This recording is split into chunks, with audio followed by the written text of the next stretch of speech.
I always believed my wedding day would be the happiest moment of my life. I thought I was marrying the love of my life, the man who had been my rock for the past 4 years. But instead, that date turned into the darkest nightmare I could ever imagine. It started innocently enough, the flowers were perfect, the guests were arriving, and my bridesmaids kept telling me how lucky I was. But then something strange happened. One of my bridesmaids, Emma, pulled me aside. She looked pale, her hands trembling as she whispered, "You need to see this. Right now." She handed me her phone. At first, I thought maybe there was some issue with the wedding planner, or a problem with the photographer. But no. What I saw made my heart stop. There, on her screen, were screenshots of messages between my fiancé and my maid of honor, Sarah. My chest tightened, and my mind raced. They weren't just friendly texts. They were explicit. They talked about sneaking away during the bachelor party. About one last night before he got locked down. My hands shook so badly I almost dropped the phone. I looked up and saw Sarah laughing with the groomsmen, like nothing had happened. My fiancé, my soon-to-be husband, was standing just a few feet away, smiling at me as if he hadn't just destroyed my world. Subscribe and tell me in the comments what you would do if you were in my shoes. But I wasn't ready to explode just yet. No. I needed to be sure. Emma airdropped the screenshots to my phone while my makeup artist pretended not to notice my hands shaking. I zoomed in on the timestamps first, because my brain needed math more than emotions. 1:47 a.m., the night of his bachelor party. The same night Sarah told me she was heading to bed early from my bachelorette because of a migraine.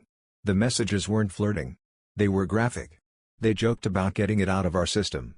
One line made me go cold: "We're adults. We can keep a secret." Suddenly the venue felt too small.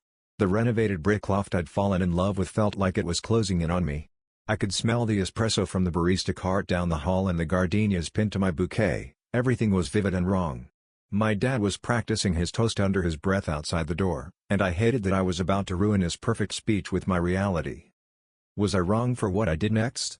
I whispered to Emma, more to myself than to her. I needed proof that even he couldn't deny.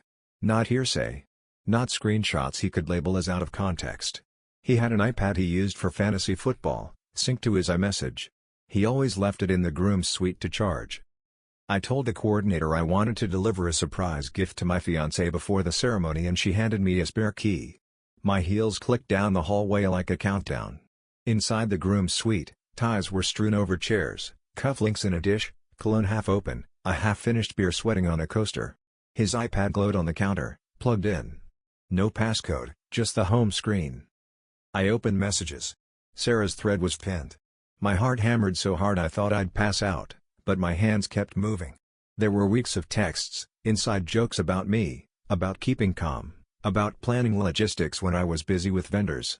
I scrolled and scrolled until a new bubble popped up at the bottom, right in front of me, typing indicator blinking like a heartbeat. From Sarah, "I feel sick. I took a test." My throat went dry. A test? My stomach churned as I read the rest of her message come through in real time. "It's positive. We need to talk before she finds out." For a second, I thought I might faint right there in the groom's suite, surrounded by his groomsmen's cologne and beer cans. Positive. The word kept echoing in my head like a gunshot. My fiancé, the man waiting at the altar, had gotten my maid of honor pregnant. I slammed the iPad shut, my hands trembling so violently I nearly dropped it. I wanted to scream, to march out and throw the evidence in both their faces right then and there. But something in me, maybe anger, maybe pride, told me to hold back. If I exploded too early, they could deny it, spin it, make me look crazy on my wedding day. No. I needed witnesses. I needed this truth to burn them publicly the way they had burned me in secret. I took pictures of the iPad screen with my phone, scroll after scroll, messages stretching back months. Screenshots of plans, hotel receipts, coded nicknames, everything. Then, with my heart pounding in my ears, I stuffed my phone into my dress pocket and slipped out before anyone could see me. When I re-entered the bridal suite, my bridesmaids were laughing, fixing lipstick, clinking champagne flutes. Sarah was among them, giggling, like she hadn't just sent the message that shattered me. Her hand brushed against mine as she adjusted my veil. I almost recoiled in disgust. In that moment, I made a decision: the ceremony would go on, but it wouldn't end the way they thought. I raised my glass for a fake toast, my voice shaking but steady enough, to new beginnings.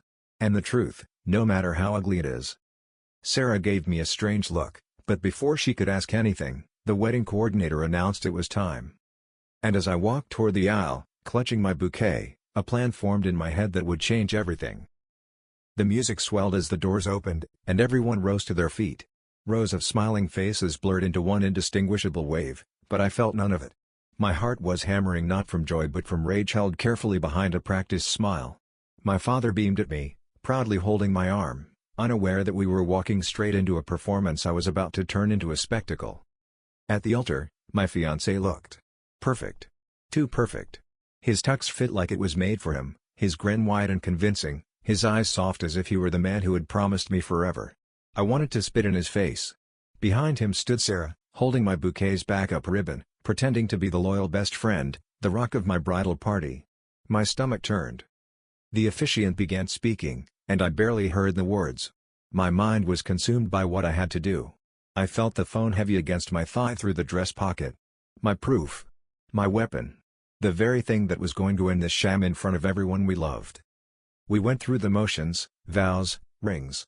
When it came to my turn to speak, I pulled out the folded paper I had written weeks ago. But instead of reading it, I slipped my phone into the officiant's hands and whispered, "Read the photos out loud." He looked confused, but when he tapped the screen and saw the messages, his face strained of color. A murmur rippled through the crowd as he hesitated, then began to read, texts between my fiancé and Sarah, word for word. Gasps echoed through the hall. My mother covered her mouth. His best man swore under his breath. My fiancé's face twisted in horror, while Sarah froze, pale as a ghost. And then, chaos erupted. The crowd exploded in whispers and gasps, the sound swelling like a storm breaking loose. My fiancé grabbed for the phone, but the officiant held it high, his voice shaking as he read the words that shattered every illusion in that room. "One last night before I'm locked down. No one will ever know. It's positive, we need to talk before she finds out." My fiancé's face drained to ash. Sarah stumbled backward, her hands clutching her stomach, tears welling in her eyes. People in the audience craned their necks, some standing, others shouting questions. My father's arm tightened around me as if to protect me, but I pulled away.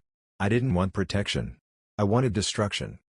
My fiancé stammered, "It's not what it looks like," the classic line. The line of every guilty man who has no better excuse. I laughed, but it wasn't the laugh of a bride, it was sharp, broken, almost unrecognizable, even to me. "Oh, it's exactly what it looks like," I said, my voice carrying through the microphone the officiant still held. "You betrayed me with my best friend. And now she's pregnant. On my wedding day. Do you think this is something I can just forgive?" The room went silent. Even the music had stopped. All eyes turned to Sarah.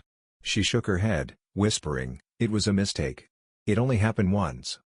"Once?" I snapped. "The messages go back months." I held up my phone, scrolling through screenshots projected on the venue's giant screen behind us, intended for the slideshow of our happy photos. Now, it was a slideshow of their betrayal. Gasps turned to outrage. My mother shouted at Sarah. My father stormed toward my fiancé, fists clenched.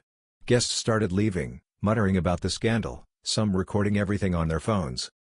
And there I stood, in my white dress, my heart breaking but my voice steady. Because this was no longer just my wedding day. It was my revenge day. The venue descended into chaos.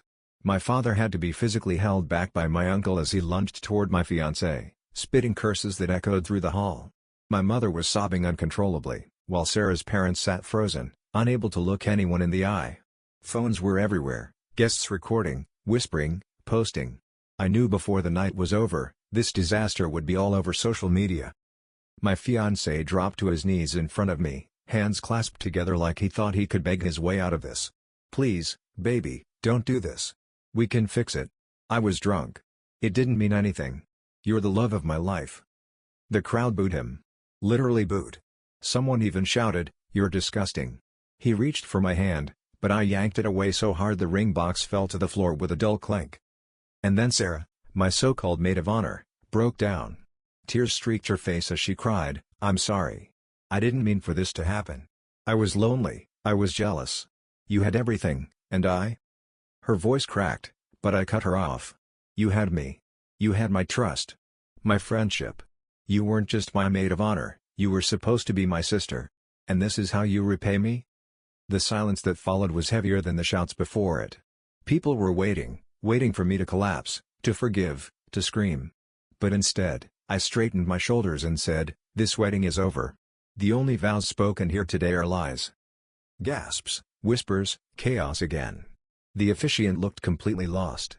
My father grabbed the mic and declared, "Party's cancelled. Everyone out." But before I left the stage, I leaned close to my fiancé and whispered just loud enough for Sarah to hear, "You two deserve each other. And you're going to regret every second of it." What I didn't know then was just how true that promise would become.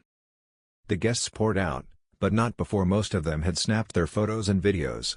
I knew what was coming, the whispers, the gossip, the Facebook posts that would spread like wildfire through our families, friends, and even our co-workers.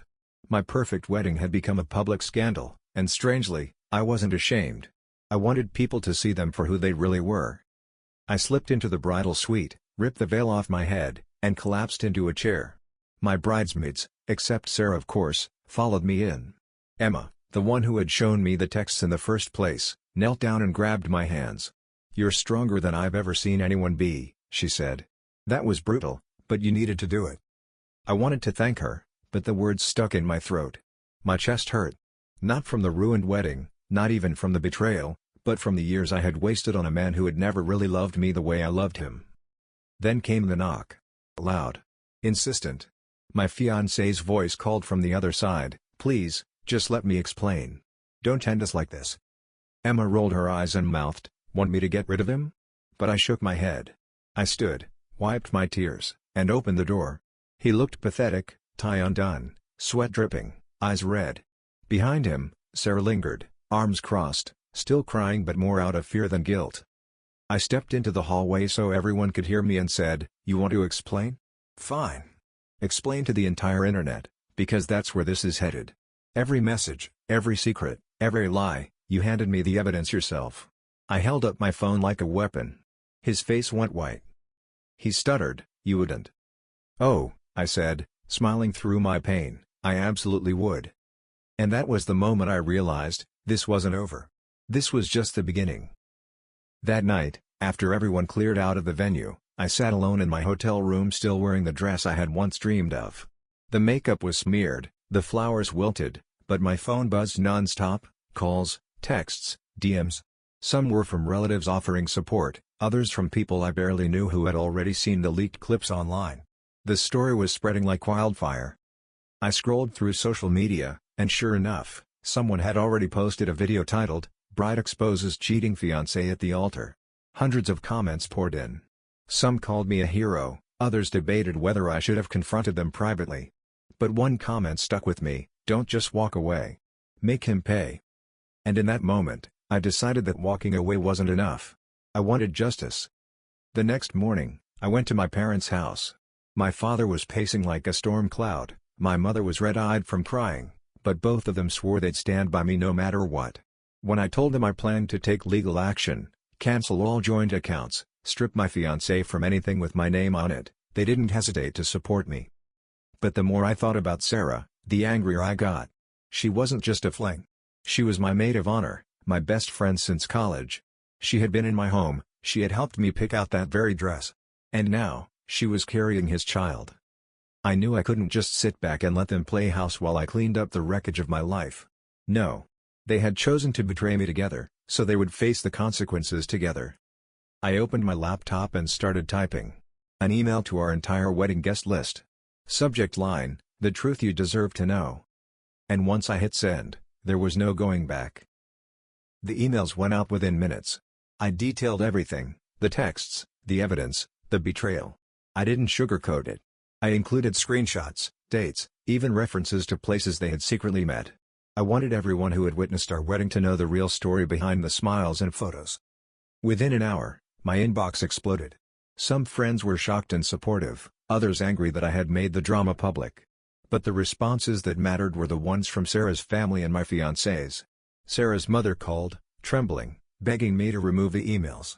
My fiancé's parents were silent, stunned, probably realizing that their son had not only lied to me but also humiliated himself publicly. Meanwhile, my phone buzzed with messages from mutual friends of Sarah and me. Some were furious, Others were incredulous. One text made my blood boil: "How could she do this on her wedding day?" Signed by Sarah herself. I smiled bitterly. I realized then that exposing them was only part of the plan. I needed them to feel the weight of their choices, to watch as their reputations crumbled, not just their relationship with me. The humiliation had to sting, slowly, thoroughly. That night, I walked past the empty wedding hall one last time. The flowers had wilted completely, the chairs were stacked, the echoes of laughter and music long gone. It was symbolic, the life I had imagined for myself with him was gone. But as I stepped into the quiet streets, I felt lighter. Free.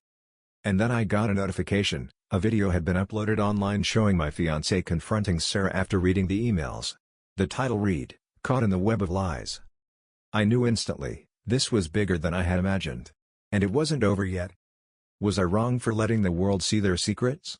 Or was this the only way to protect myself? The next few days were a whirlwind. Social media was buzzing, and the story was trending locally. I couldn't escape it even if I wanted to. Friends I hadn't spoken to in years reached out, offering support or expressing shock. Colleagues at work whispered behind my back, but some even came to check if I was okay. I tried to focus on myself, but every notification felt like a reminder of the betrayal that had upended my life. Then, out of the blue, my fiancé called. His voice was strained, low, and desperate. "Please, we need to talk. I can explain everything." I didn't answer. I let it go to voicemail. But the messages kept coming, each more frantic than the last. It was almost pathetic to hear him beg like a man who had finally realized that nothing could fix the mess he'd made. Meanwhile, Sarah tried reaching out through texts and even came to my parents' house. She claimed she was scared and wanted to make things right. Make things right? She had been the architect of my humiliation. I wasn't even sure if fear or guilt was the driving force behind her apology. I knew one thing for certain: I wasn't done with justice. I decided to reach out to her employer anonymously, revealing a portion of her deceit. I didn't want to ruin her career entirely, just enough that she would feel a fraction of the panic and shame I had felt on my wedding day. That night, I sat in my apartment, alone with a glass of wine, thinking about everything: the betrayal, the exposure, the public humiliation. The weight of anger and heartbreak pressed down on me, but there was also a strange thrill. I had taken control of the situation. For the first time, I wasn't just the victim. I was the one orchestrating the fallout. But just when I thought I had the upper hand, a notification popped up, a direct message from an unknown account. The subject line read, "You think you're done? Think again." And suddenly, everything felt far from over. The next morning, I discovered the message was an empty bluster. It was from someone who had been watching us all along. Anonymous, threatening, and oddly detailed. It contained photos of my fiancé and Sarah from a few secret meetups I hadn't known about, locations, even snippets of conversations. Whoever this was, they knew more than I did, and it was terrifying. I debated whether to ignore it, delete it, pretend it didn't exist. But curiosity and anger got the better of me. I replied cautiously, asking what they wanted. The answer came within minutes: "To make sure everyone knows the full story. You think the wedding day was bad? You haven't seen anything yet." My hands shook. Part of me wanted to panic, but another part was fueled by a strange adrenaline. Whoever this was, they were offering a chance to fully expose the web of lies, not just publicly, but thoroughly. I realized then that my revenge could be even bigger. Bigger than I had dared to imagine. I decided to meet them. Somewhere neutral. A quiet cafe across town. I had no idea who this person was, but I needed the information to take back complete control. When I arrived, I spotted a figure in a hooded jacket, hunched over a laptop in the corner. As I approached, they looked up, and my heart skipped a beat. It was someone I never would have suspected, someone from my fiancé's work, someone who had witnessed his true nature but stayed silent. They slid a folder across the table. Photos, messages, receipts, everything. "I've been tracking him for months," they said. "He's done this before. And he's done it worse." My mind reeled. This wasn't just a betrayal, it was a pattern, a lifestyle. I knew at that moment my plan for revenge would have to be precise, ruthless, and final. And deep down, I realized, the game had only just begun. Over the next few days, I meticulously went through the folder. Every message, every photo, every receipt painted a picture of my fiancé as a man who thrived on deception. It wasn't just Sarah, he had dozens of flings, affairs carefully hidden, and even small scams to cover them up. My anger transformed into a cold, calculating determination. I started by contacting his workplace anonymously. The HR department was shocked when presented with evidence of his double life, including company resources being misused for personal affairs. Meanwhile, I contacted Sarah's friends and family, dropping subtle hints that made them question her integrity. My goal wasn't to destroy lives entirely, it was to make them experience the same panic and isolation I had felt. At home, I began plotting the ultimate exposure. I drafted a public statement for social media, combining the wedding scandal with the newly discovered affairs, making sure to maintain my dignity while leaving no room for denial. Every word was carefully chosen to maximize shock without descending into petty attacks. But revenge wasn't just about exposure. I needed to reclaim myself. I started taking care of my mental health, joining a yoga class, reconnecting with friends I had neglected, and focusing on my career. The sense of control slowly returned. I was no longer just a victim, I was building a new life, one where I was the author of my own story. Yet, even with every plan in motion, a small part of me couldn't shake the feeling that my fiancé wasn't done. I could sense him lurking in the shadows, desperate, plotting, trying to reclaim some shred of control. And then, one night, I got a message that froze me completely. "Meet me tonight. If you don't, everyone loses." The stakes had just escalated. I stared at the message for what felt like hours. Everyone loses? The words echoed in my mind like a challenge. Part of me wanted to ignore it, to let him and Sarah rot in their own consequences. But curiosity and fear gnawed at me. What if he had more dirt, more lies, more ways to ruin me? I decided to confront him, but on my terms. I chose a public place, a quiet restaurant with surveillance cameras, and told no one where I was going. When I arrived, he was already there, nervously tapping his fingers on the table, a faint smell of cologne lingering in the air. He looked thinner, paler, defeated, but there was a dangerous edge in his eyes, the same edge that had led him to betray me in the first place. "I didn't think you'd actually come," he said, his voice trembling but controlled. "You can't keep doing this. You're destroying me, Sarah. Everything." I leaned back, folding my arms. "Destroying you? You destroyed us months ago. You destroyed my trust, my happiness. All I'm doing is showing the world the truth. And if you think for a second I'm going to be afraid of your threats, you're wrong." He swallowed hard, eyes darting around, calculating. "You don't understand. You think this is just about revenge, but it's bigger than you think. Sarah. She's scared. She's going to." I interrupted him sharply. "I don't care. You made your choices. Now you face the consequences. And if you try anything, everyone, friends, family, co-workers, will know everything. Every single lie, every single betrayal." He leaned back, defeated, finally realizing the extent of his own downfall. And in that moment, I felt a surge of satisfaction. I had wrested control back, and there was no turning back. But even as I left the restaurant, part of me knew that some consequences were still unpredictable, and some surprises had yet to reveal themselves. In the following weeks, the fallout was relentless. My fiancé had been suspended from work, Sarah faced backlash from her friends and colleagues, and both of them were scrutinized online. Every time I checked social media, there were new comments, new threads dissecting the scandal. Some praised me for my bravery, some criticized me for going public, but I no longer cared. I had taken back my power. I focused on rebuilding my life. I moved into a new apartment, started a new fitness routine, reconnected with old friends, and even began dating again. Carefully, cautiously. Each step was a reminder that I was no longer defined by his betrayal. My confidence grew, and with it, a sense of freedom I hadn't felt in years. Yet, even amidst the triumph, I felt a lingering tension. Every so often, a notification would make my heart skip, a friend tagging me in an article, a repost of the wedding scandal, a subtle reminder that the past wasn't gone. I realized that while I had won the public war, the personal scars would take longer to heal. One evening, I sat on my balcony, sipping wine, reflecting on the whirlwind that had been my life. The city lights twinkled below, indifferent to my story, and I felt a strange sense of peace. I had survived betrayal, exposure, and chaos. I had turned the tables, and for the first time in months, I smiled without guilt or sorrow. But deep down, a small thought lingered: trust, once broken, never fully returns. And while I had emerged stronger, I knew that some lessons in life, some betrayals, never truly leave you. Little did I know, the final act of this story was about to unfold.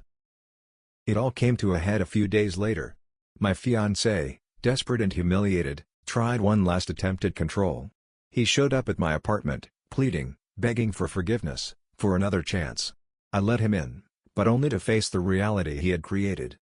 I calmly laid out everything: the exposure, the emails, the social media backlash, the evidence I had collected, and the legal steps I was taking. His face went from hope to horror as he realized that nothing could undo the consequences he had brought upon himself. Sarah's involvement, her lies, and now her public shame only made it worse. Then I delivered the final blow. I handed him the screenshots I have collected of his previous patterns of deceit, not just with Sarah, but others too. "You thought you could keep your life hidden," I said, "but secrets have a way of coming out. And now, everyone knows who you really are." He left defeated, and I closed the door behind him. For the first time in months, the weight lifted completely off my shoulders. I felt empowered, liberated, and ready to embrace a new chapter of my life, one where I was in control, where betrayal could never touch me again. If you enjoyed this story, don't forget to subscribe, hit the like button, and stay tuned for the next drama.